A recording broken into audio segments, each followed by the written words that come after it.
Stop counting the days lost in the rhythm. Banksy, who was working on his show Turf War in East London at the time, recently spoke to former BBC arts correspondent Nigel Wrench about the ongoing anti-authority nature of his work. Now, 2 decades later, the BBC has released the full interview as the Banksy Story, which can be accessed on BBC Sounds. During the interview, Banksy seemed to confirm his first name when asked by Wrench if he could use it. Banksy replied with a simple, "Yeah."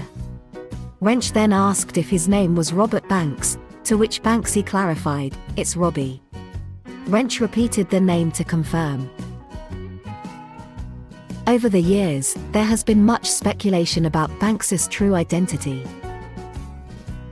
One name that has been suggested is Robin Gunningham, who was recently named as the first defendant in a legal case accusing Banksy and his company Pest Control Limited of defamation. Another rumoured identity is Robert Del Naja, also known as 3D from the group Massive Attack. Both Del Naja and Banksy started their careers as graffiti artists and have acknowledged the similarities in their work. They claim to be friends and separate individuals. Banksy began his career as a graffiti artist in Bristol. His first gallery show in the UK, Turf War, took place in Dalston in 2003 and played a significant role in establishing his prominence in the British art scene. The exhibition added to Banksy's enigmatic persona, as the location was only revealed 1 day before it started. Turf War featured graffiti on police vans, images of Winston Churchill with a grass Mohican, the late Queen depicted as a chimpanzee, and live farm animals painted with the Met Police's blue-checked patterns.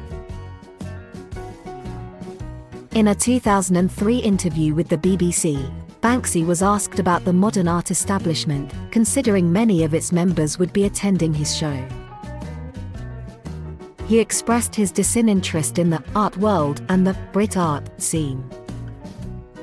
Banksy stated that he preferred art that was appreciated by the public rather than judged by a millionaire. When it was pointed out that his canvases were being sold for £15,000, Banksy humorously responded that he didn't receive that amount and joked about not knowing who buys his paintings. Instead, Banksy emphasized his passion for street art and the freedom it provides. He believed that if people didn't like his work, they had the right to paint over it. Banksy even mentioned that some policemen had expressed appreciation for his art. He saw the city as a playground and encouraged others to treat it as such.